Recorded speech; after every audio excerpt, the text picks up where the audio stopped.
Hi, I'm Rohan. Can you tell me what kind of service you provide with computer? Oh, sure. I am Geeta, and as you see, I have a computer with internet facility. Using this, I can help you in providing various services like booking railway tickets, looking for various kinds of information, paying electricity and mobile phone bills, making banking transactions, applying for PAN card, passport, and so on. Really? Does that mean the people from our village do not have to travel to the town for these purposes? No, they do not have to. If the village is equipped with computer service along with internet facility, people from this village do not have to travel to the town for accessing all such kinds of services. Wow, that's wonderful. This is really very exciting. I'm sure that when people of this village hear about this, they will be as excited as I am now. Of course, you need to share this with them. Hi, my name is Ram Prasad. What kind of online services can you provide? Can you help me in paying my electricity bills from the village itself without having to go to the city? I always have a hard time traveling so far to pay bills. Yes, of course. You can pay your electricity bills from here itself without having to go so far. Is it? That would be so helpful. Can you also provide information about the market price of crops from the computer? Yes, of course. With internet connected to the computer, I can provide you all the information about the current price of crops in the market. That's amazing. Can we get all these services in the village itself? Yes, with internet connection, you can get all sort of information right from the village itself. I have heard that nowadays the internet is also available in mobile phones. Is it true? Yes, Rohan, not only mobile phones, nowadays many people use tablets or smartphones with internet connections for multiple purposes. It sounds really interesting. Can you teach me more about computers, mobile phones, and tablets? Sure, Rohan, I will tell you more about computers, smartphones, and tablets. Please sit down here so that I can tell you more about these digital devices.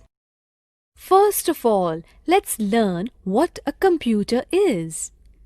A computer is an electronic device used to store and process data and information. What can we do with a computer? Through a computer, you can connect with your family and friends living miles away, store information, book railway tickets, access bank accounts, play games, listen to music, and watch movies. Now let's learn about the various parts and uses of the computer. A computer is divided into two parts, hardware and software.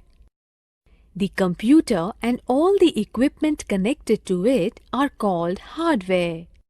Software is the set of instructions that the computer follows in performing a task. Do you mean all those icons visible on the screen are software? Yes, Rohan, software is a program in a computer which we can use to perform various tasks. Now, let's learn about the different devices that makes a computer.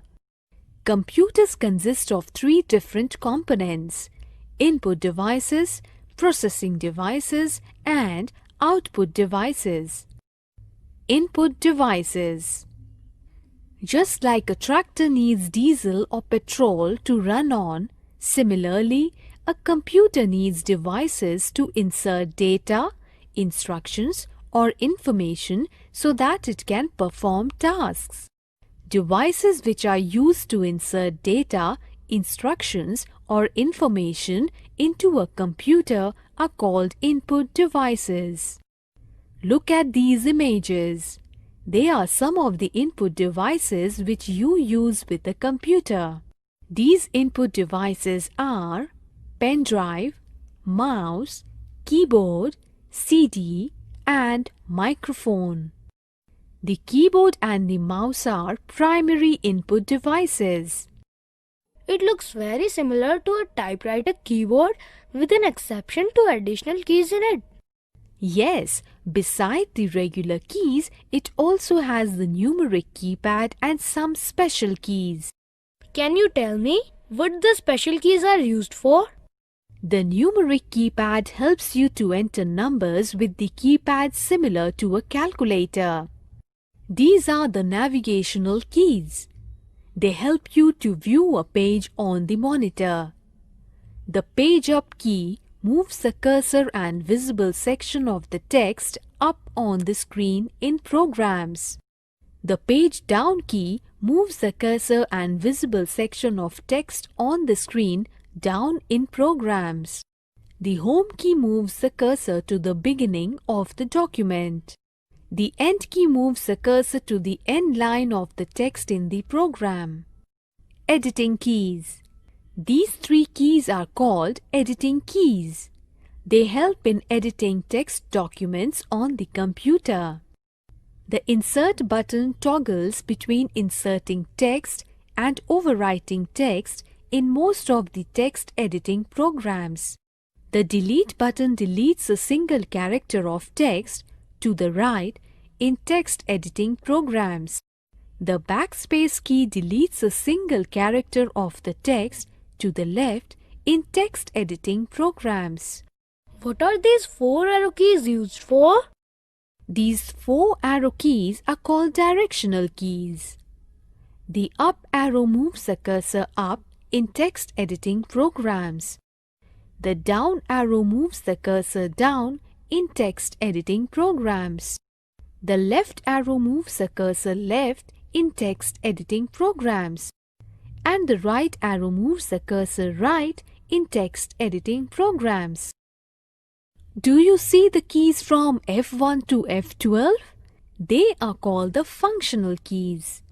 These keys perform specific assigned functions depending on what program is active.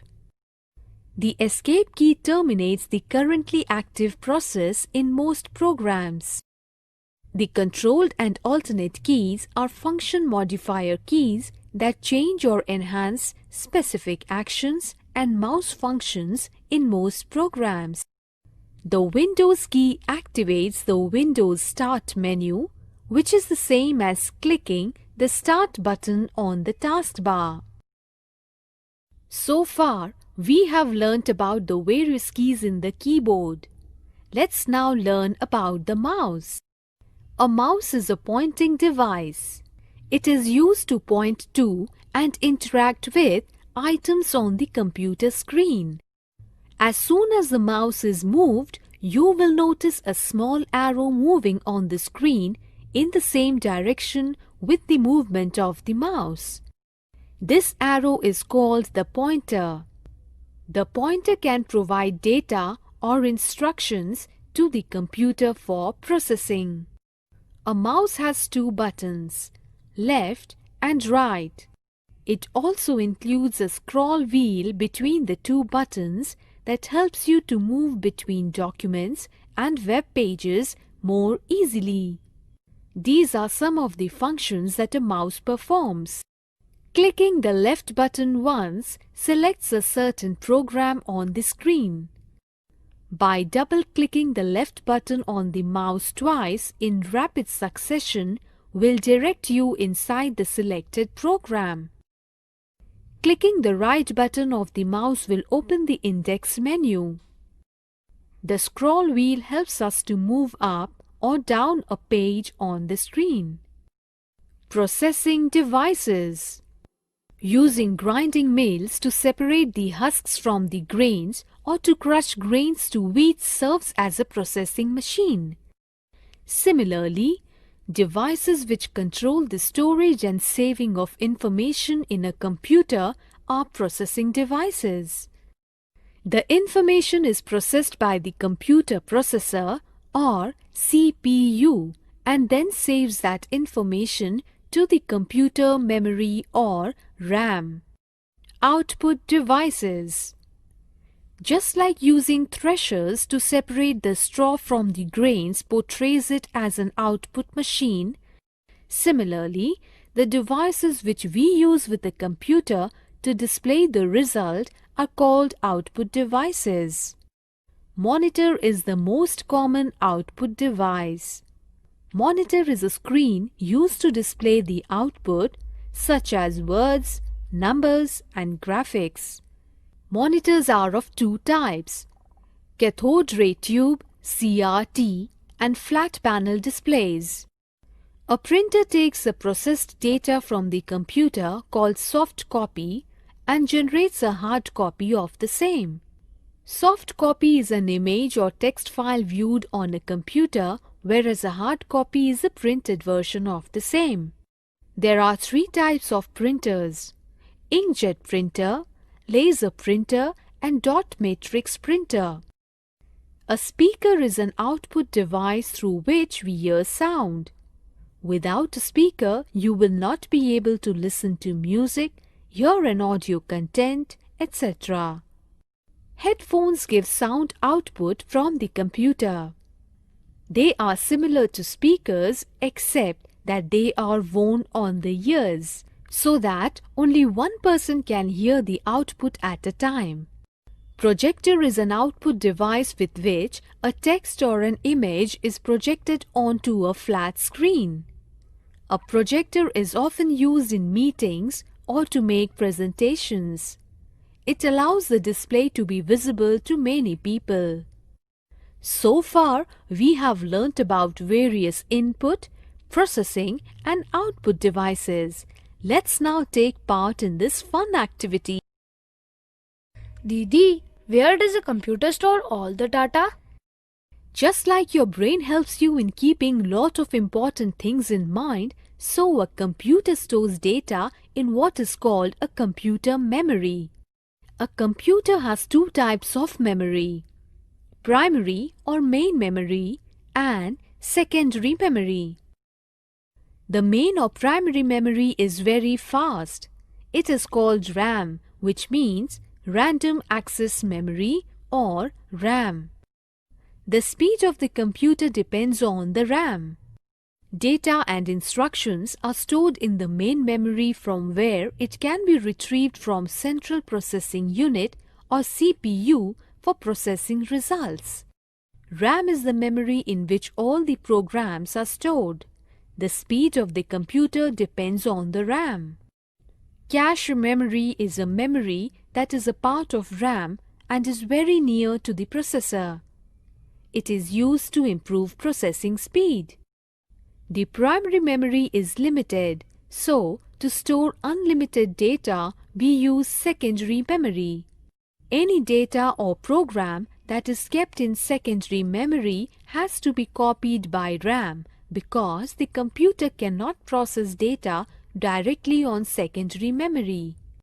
These are some of the devices which serve as secondary memory: pen drive, hard disk, and DVD. So how does a computer stores data in its memory? Computer stores all information in just two digits, 0 and 1. A single binary digit, that is, a 1 or a 0, is called a bit. A group of 8 bits is called a byte. Look at this table. It shows the relationship between bits and bytes. The instructions that are used to control hardware and accomplish tasks are called software. Software programs are planned step-by-step set of instructions that direct the computer what to do and how to do. There are two types of software: application software and system software. Application software is a program that helps the user to perform a specific job in a computer. Microsoft Word and OpenOffice Draw are examples of application software. The programs that are directly related to the computer hardware are called system software. To run a computer, you need an operating system, which is a system software. Let's now take part in this fun activity. Geeta, all of this is so interesting. I have never used a computer before. Can you show me how to set up and work on a computer? Definitely, Uncle. I will explain everything to you. First, let me introduce you to the various parts of the computer. This is the monitor. It is like a TV and is used to display the output on the screen. This is the system unit box. It contains a central processing unit or CPU. The CPU is the brain of the computer. These are the keyboard and the mouse. They both are input devices by which we enter data into the computer. To connect the computer, first place the computer on a desk. Then, set the system unit next to the monitor. Look at the rear portion of the system unit. It has all the connection slots for connecting various devices. Now, this is how you can connect the monitor to the system unit. The video port of the system unit is called VGA port. Connect one end of the VGA cable to the video port in the system unit and the other end to the monitor. A keyboard comes with either of these two types of connectors, PS2 connector or USB connector. To connect the keyboard to the system unit, plug the provided connector to the port in the system unit. A computer mouse comes with three different models of connectors: PS2 connector, USB connector, or serial connector. To connect the mouse, just insert the connector provided to the appropriate port in the system unit.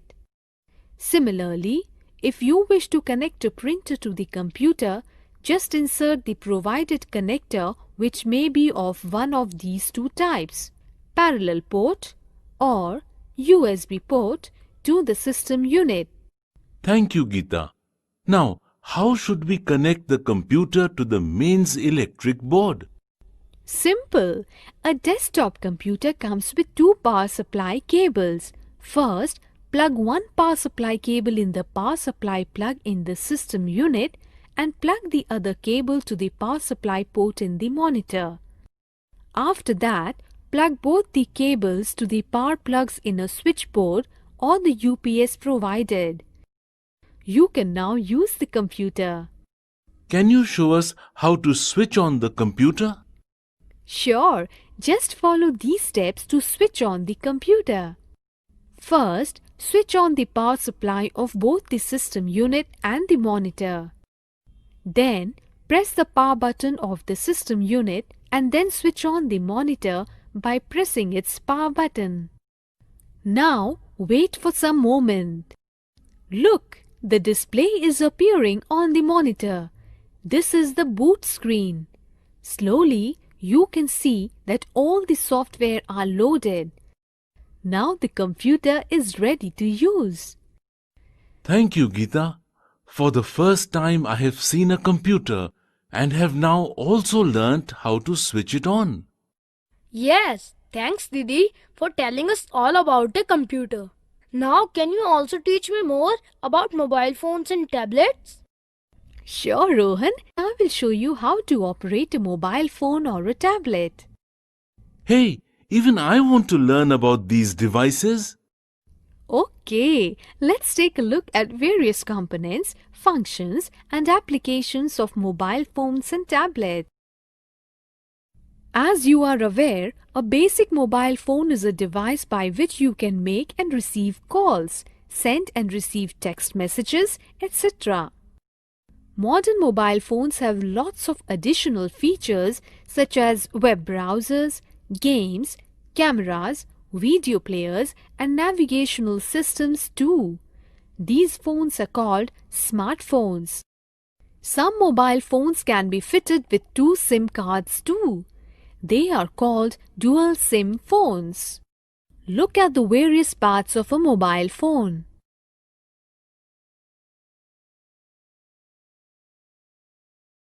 Geeta, can you show me how to insert a SIM card and battery into a mobile phone?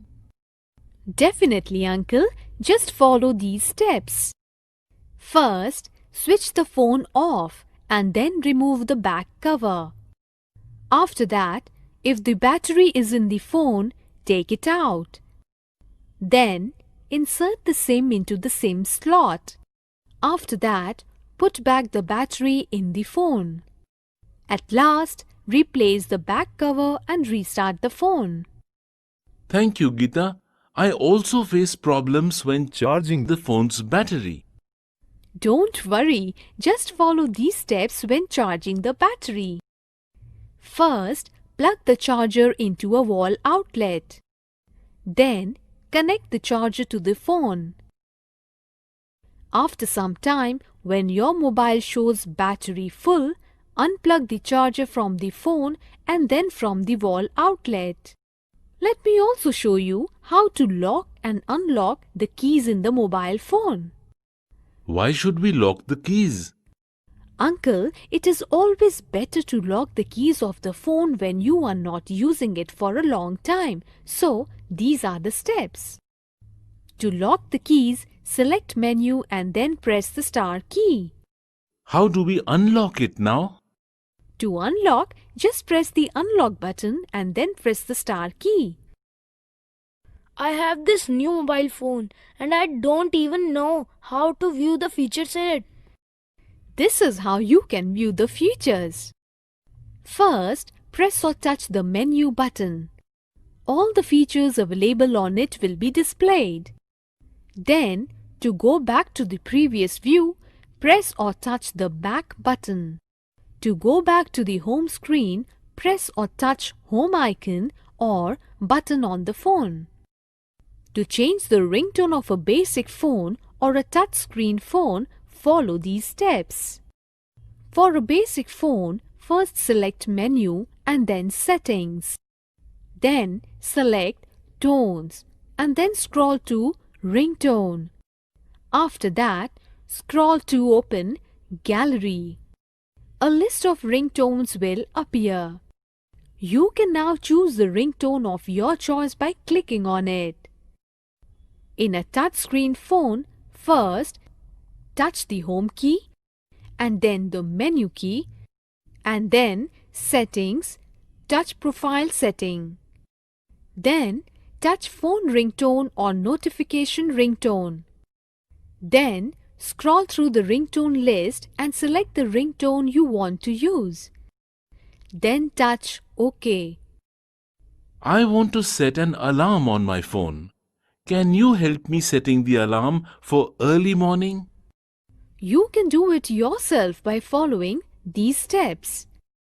In a basic phone, first select menu, then applications and then alarm clock. After that, set the alarm time, then select save. If you want the alarm to repeat the alarm, select options, then repeat days and select the days, then select done. In a touchscreen phone, follow these steps.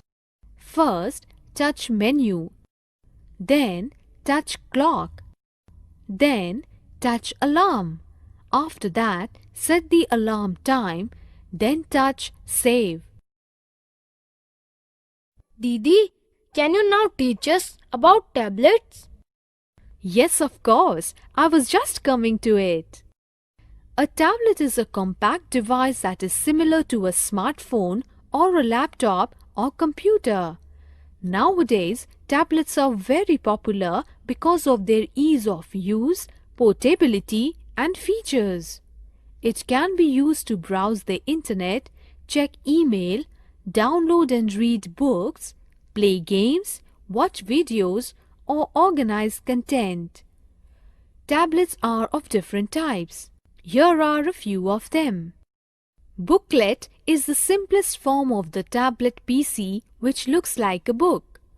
The device has a display on both sides and comes with touchscreen functionality on both the screens.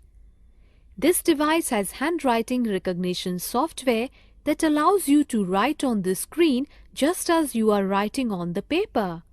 Slate is the most common and most portable type of tablet PC.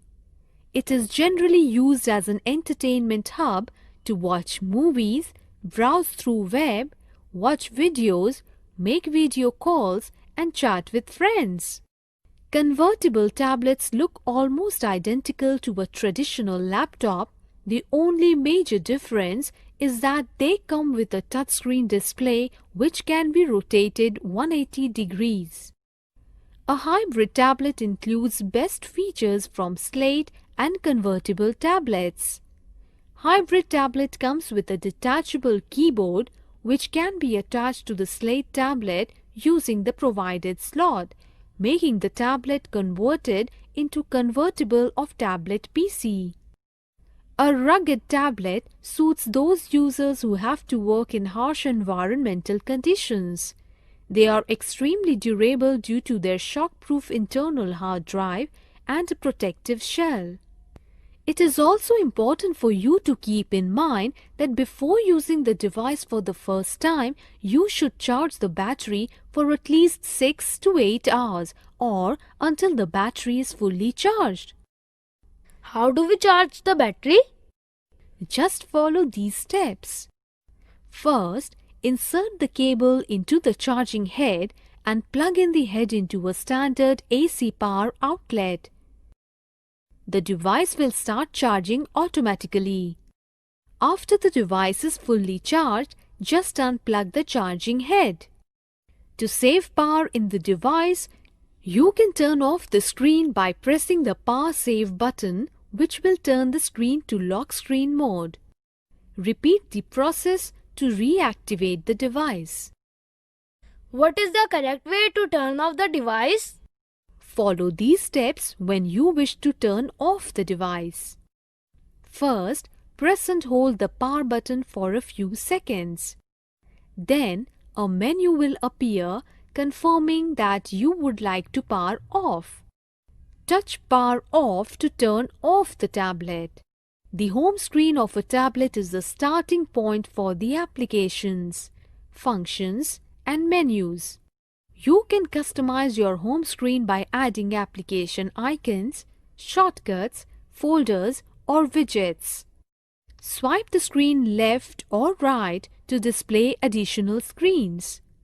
So far, you have learned how to use a computer, mobile phone, and a tablet. Let's now take part in this fun activity.